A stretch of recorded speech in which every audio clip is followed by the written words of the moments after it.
brought to you by Palvi Agrico. आता शेतीसाठी जे काही लागणार ते घरपोच मिळणार, तेही मोबाईलच्या एका क्लिकवर.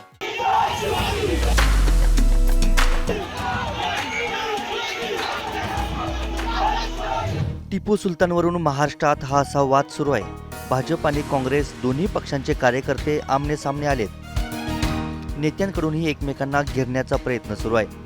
काँग्रेसचे प्रवक्ते सचिन सावंत यांनी कागद दाखवत पुरावा देत भाजपचीच कोंडी करण्याचा प्रयत्न केलाय.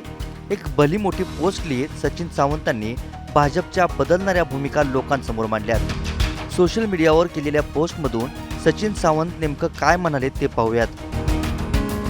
टिपू सुलतान नावाचा विरोध करणाऱ्या भाजपचा दुटप्पीपणा आणि ध्रुवीकरणाच्या अजेंड्याकरिता विकृत धर्मांतेचे राजकारण खालील पुराव्यानेशी दिलेल्या उदाहरणांवरून उघड होईल.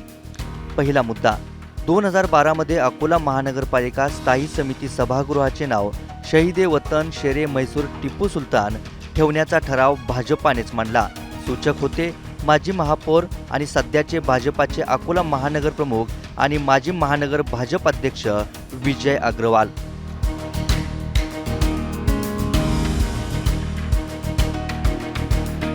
दुसरा मुद्दा, 2013 मध्ये मुंबईच्या एम पूर्व वॉर्डातील रस्त्याला शहीद टिपू सुलतान मार्ग नाव देण्याच्या भाजपा नगरसेवकांच्या प्रस्तावासाठी भाजपचे नगरसेवक दुथडी भरून उपस्थित होते, पण सध्याच्या महापौर रितू तावडे यांचं नाव वर दिसेल बरं.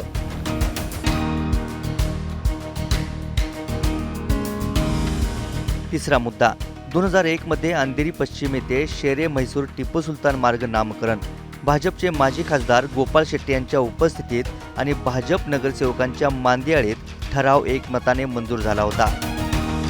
चौथा मुद्दा, भाजप नेते आणि कर्नाटकचे माजी मुख्यमंत्री BS येडियुरप्पा यांनी टिपू सुलतान यांच्या कबरीवर जाऊन अभ्यागत वहीत गौरवोद्गार नोंदवले.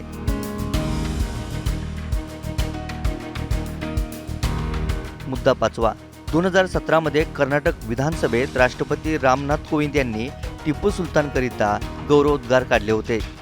भाजपला आधी प्रेम होते, पण ध्रुवीकरणाच्या अजेंड्याकरिता आज टिपू सुलतान वाईट झाला. या दुटप्पीपणाला काय म्हणावे? आणि हो, टिपू सुलतान आपल्या हातात भगवान श्रीरामांचे नाव लिहिलेले अंगठी घालत होते बरं. असे एकापाठोपाठ 5 मुद्दे मांडत सचिन सावंत यांनी भाजपची पोलखोल करण्याचा प्रयत्न केलाय.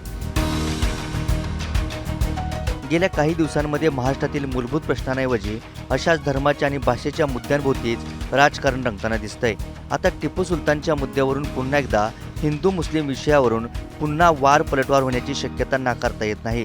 काँग्रेसच्या सचिन सावंतांना भाजप नेत्यांकडूनही असंच प्रत्युत्तर दिलं जाऊ शकतं. त्यामुळे पुढचे काही दिवस भाजप विरुद्ध काँग्रेस असा थेट सामनाच रंगलेला दिसेल. ब्युरो रिपोर्ट, मुंबई तक.